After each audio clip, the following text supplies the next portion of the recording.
Pabinat sakit kayo.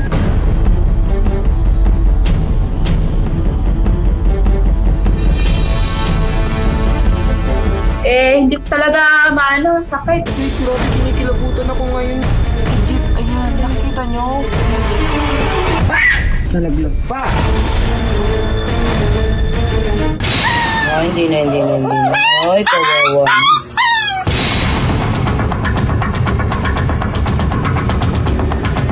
Nasa kusina na, may paliguan ka pa.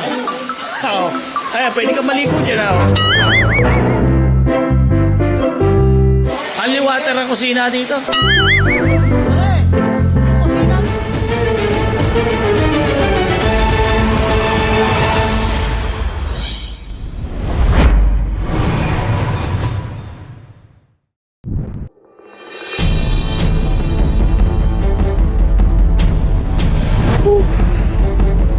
Pabinat sakit kayo.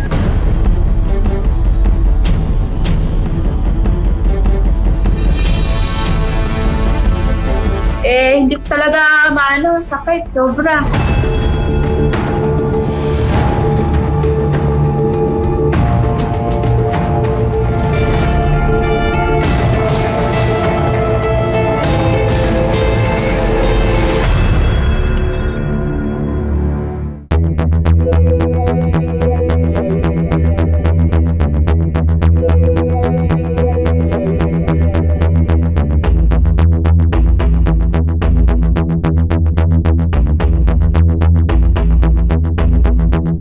Hindi po ako nag-work kasi tinatamad po ako yung mister ko lang po.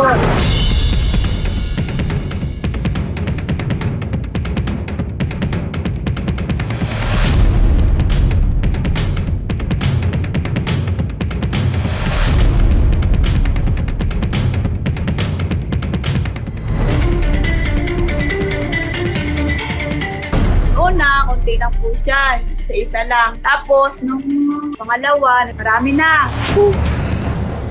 Pabinat sakit kayo.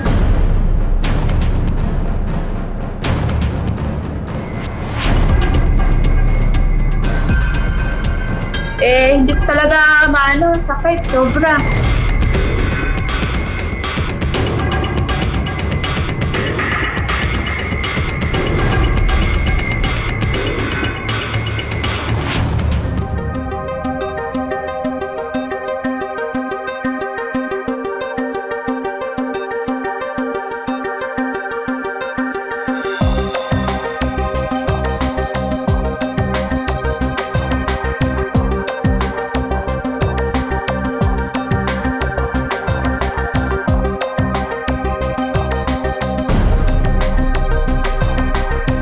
Tinanong niya lahat kung ano yung mga hygiene.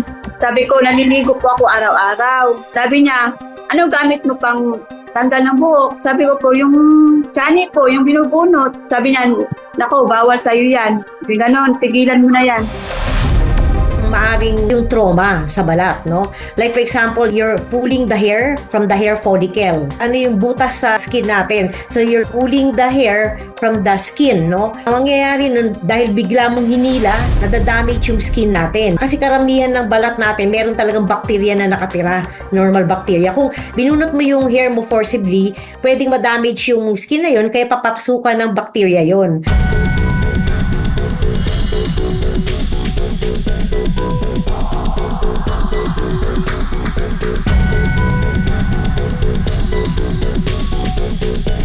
Kasi may mga problema sa kilikili, sa ilalim ng breast, sa puwet, sa singit na nag-umpisa sa pigsa, tapos biglang dadami yung pigsa. Eventually, so nag-start siya sa pigsa na akala natin ordinary yung pigsa lang, pero yung pala hidradenitis suppurativa. Itong problema na to na tinatawag natin na immunological problem, no? Parating bumabalik pag ginamot mo ng antibiotic, mawala, tapos babalik na naman.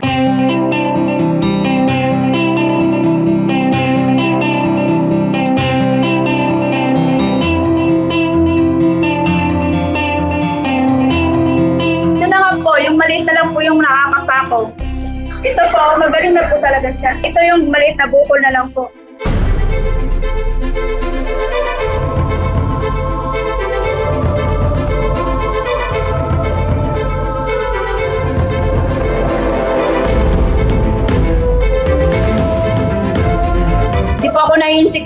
may ganito.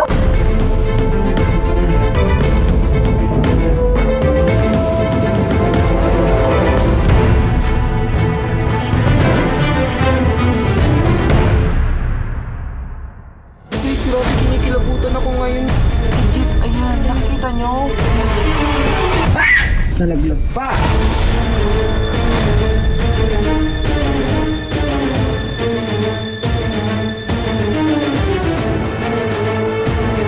Sa sulong.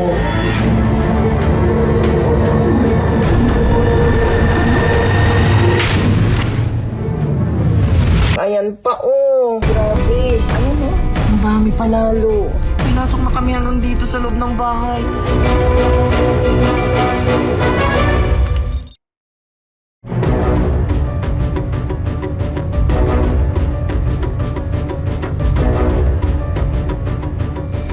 Grabe, kinikilabutan ako ngayon eh. Ko lang nakita, tingnan nyo to.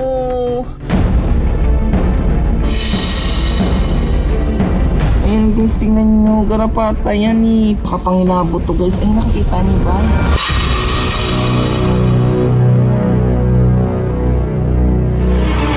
Nakakadiri siya kasi ang bibilog niya, tapos makikita ko meron ako sa bed, nakakadiri and nakakatakot talaga siya bukod sa pwedeng magkasakit yung mga fur babies ko, and yan talaga yung kino-concern ko. Ayaw na ayaw ko talaga ng garapata. Nalaglag pa!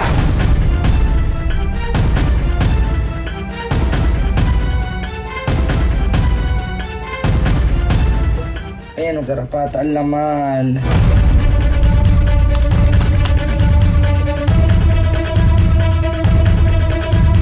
Ayan, ang dami na nila. O, kikita nyo yan.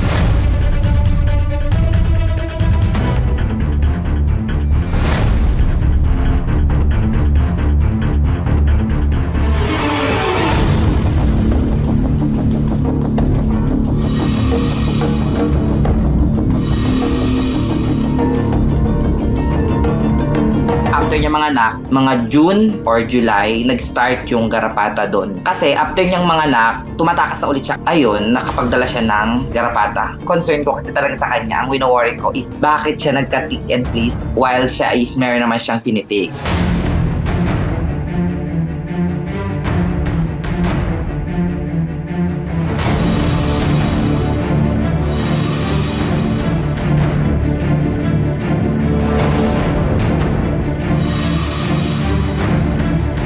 Nakikita nyo? Hindi yan gagamba. Garapata to. Nakahiga na ako, may kausap ako nun sa phone. Sabi ko, parang pamilyar tong insekto na to. Sabi ko, wait, parang garapata to. Pag-check ko, ayun, confirm. Una, may nakita akong isa. Pagtingin ko dun sa sunod sa taas, meron ulit. And dito sa ceiling na to, may nakita na naman ako. And doon ako kinabahan.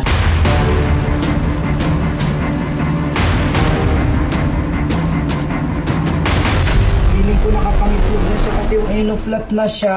Para siyang mga eggs, may mga itlog na siya. Yun yung wino-worry ko din kasi hindi ko alam kung saan sila nag-iwan ng itlog. Sa ceiling, habang naglalakad ako, nakita ko, ang laki niya, talagang bilog. Tapos, sabi ko ng itlog na to kasi flat na siya. Ang dami. Madami siya.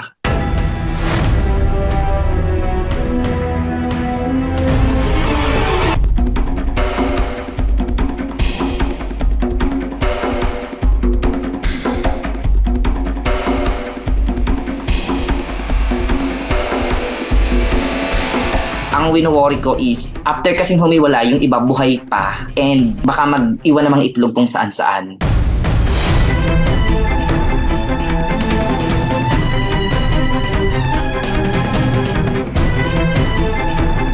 Ayan, ang dami na nila. O, kikita nyo yan.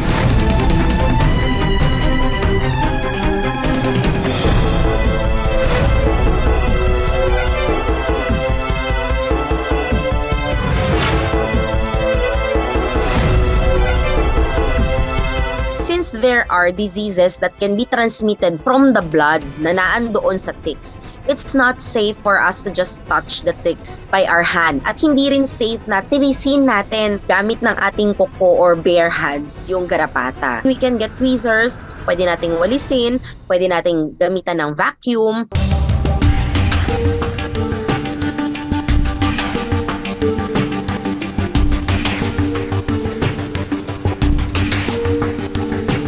Paano natin maiiwasan na hindi magkagarapata, kailangan bigyan natin ng medication na panggarapata against garapata yung ating pets. May mga oral medicines na tinitake yung ating mga pets na binibigay natin safely sa kanila, depende sa timbang, para kapag kumapit sa kanila yung garapata, mapaparalyze yung garapata, hindi na aabot sa punto na makakagat sila. Mga 2 days or 3 days na akong wala nakikita sa bed ko. So far, wala na pa ako nakikita.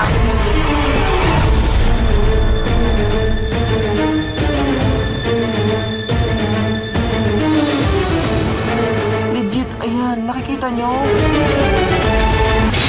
Hindi na. Ay, kawawa.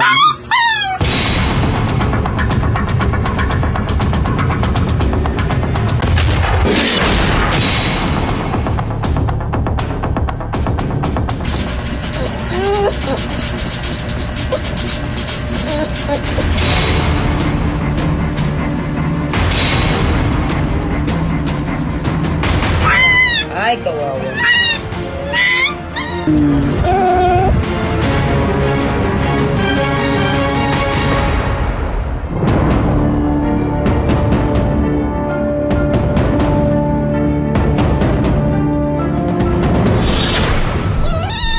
Umiiyak eh.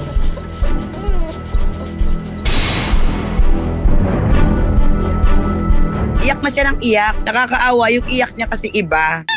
Ay, kawawa naman ang baby ko. Masakit ang tiyan. Tapos akala ko lang hindi siya makadumi kasi ang laki ng tiyan. Sobrang laki. Parang busog, ganun. Hindi ako mapakali. Ang ginawa ko, tumakbo ko sa pharmacy. Bumili ako ng suppository. Kasi sabi ko baka lang kasi hindi makadumi. Wala, ayaw talaga. Hindi siya dumudumi.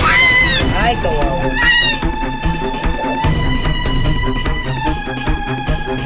Kahit alam kong mahal yung pagpapagamot, tumawag ako. Nung una, sabi ng kausap ko, painumin lang daw ng water. Sabi ko, hindi niya tinatanggap yung tubig eh. Sabi niya, sige ma'am, dalhin nyo na lang. Nung dumating kami doon, next day agad siya.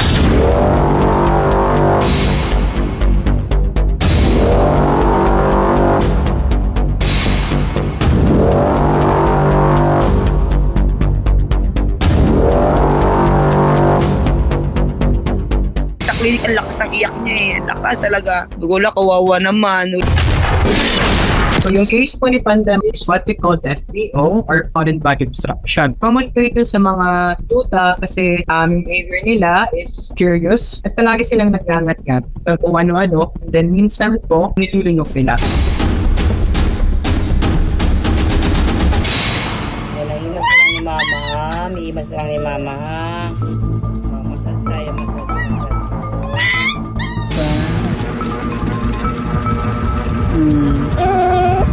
Yung mga tuta, once na makarinig kasi ng tunog ng coins, umaakyat talaga sa higaan namin. Minsan, si Panda lang yung bukod tangi na pag dumarating yung asawa ko, umuupo sa higaan.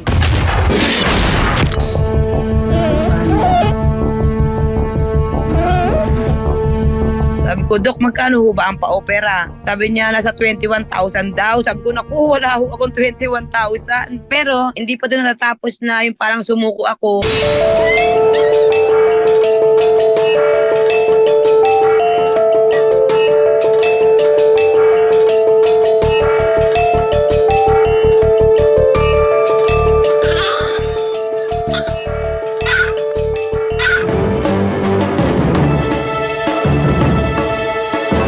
Pinakakailangan talaga is surgical operation. Yun po yung gastrectomy. Gastrectomy no is nabuksan po yung tiyan para makuha mismo yung 4 peso coins. So kukunin siya manually.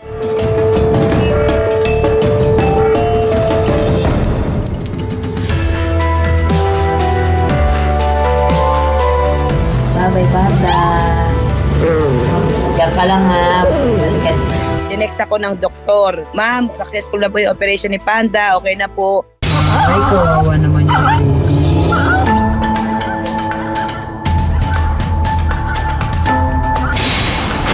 Nagkaroon daw po siya ng infection, yung tinatawag na Gardasis. Infection sa bituka. So, kailangan daw pong gamutin yun. Malaw bubukas.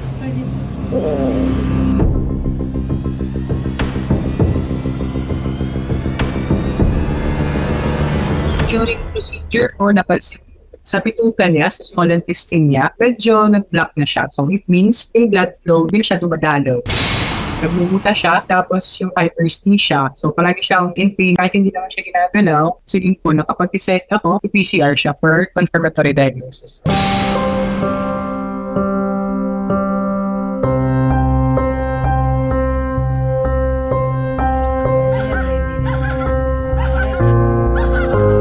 So, yung distemper is virus po siya. So, usually, nakukuha po siya sa mga infected dogs. So, airborne po siya. In case kasi ni Panda, possible, bago siya maoperahan, parang nag-incubate na yung distemper sa kanyang katawan. Sayang lang po kasi na kahit surgery, but unfortunately, may infection pa po siyang distemper. Ganda. Wow.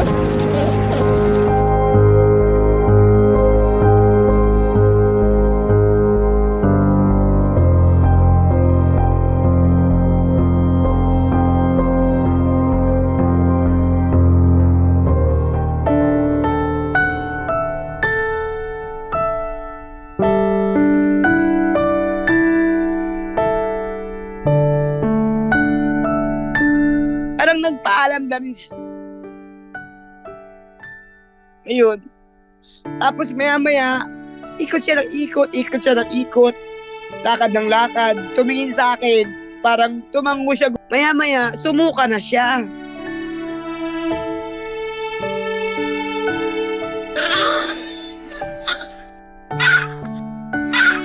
Labay Panda.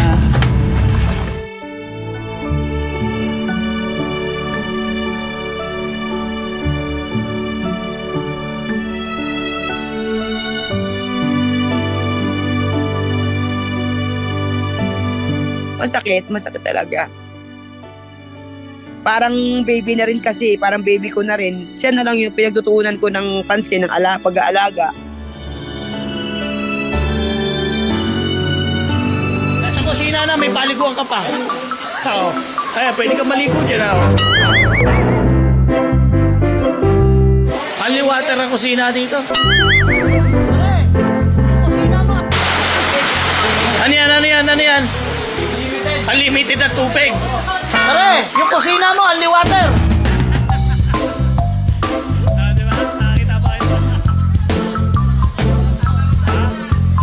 Nasa buko. Ibang klaseng kusina to, no? Ito, nag-iisang kusina sa Pilipinas na unlimited na tubig.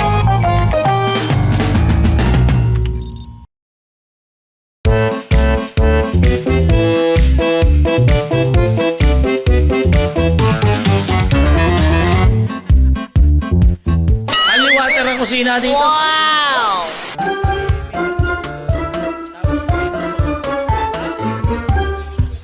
Since nung nabili yung lote do, tatay ko na po nag-manage noon. 90s pa po ginawa yun. 1992 siguro, ganun ba? Mga year 90s pa. Yun po yung ginagamit ng mga magulang ko dati sa pampatubig sa mga gulay. Katabi lang po namin yung ilog. Kaya nagpagawa ng balon, ngayon nagkaroon ng tubig. Naka-level yung tubig ng balon sa ilog. Pinalagyan namin ng motor na di kuryente para may aahon yung tubig pupunta doon sa kusina. Yung kusina ni Parang Jerry.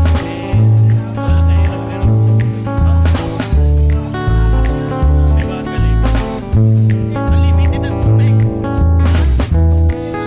Hindi nga problema, oh. Kumbaga, balong na ng ilog yun. Press na press from the ilog yun. Sa ilalim ng balon. Pinupuno daw yung tubig sa ilog.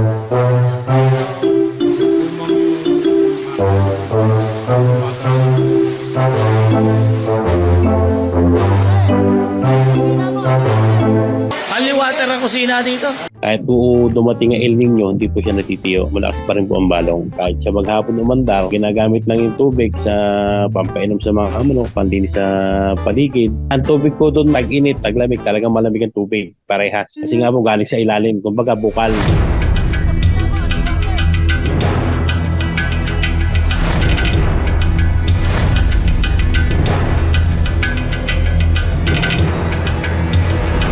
Dito kami sa kusina na may only tubig. Ano yan? Ulitin. Kahit sa isang kusina sa Pilipinas.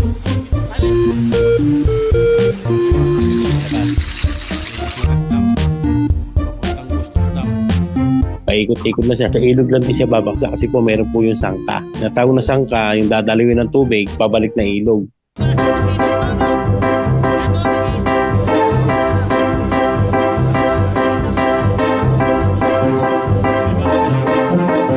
Pag time ng summer, may mga panahon mga picnic, kain sa farm. Pagkakain, sasabayan ng paliligo doon sa tosang. May hose pa kami na kinakabit doon sa may tubo na labasan ng tubig. Para yung tubig, meron doon sa kabila, meron sa tosang, meron sa labas. Ang liligo. Nasaan buko?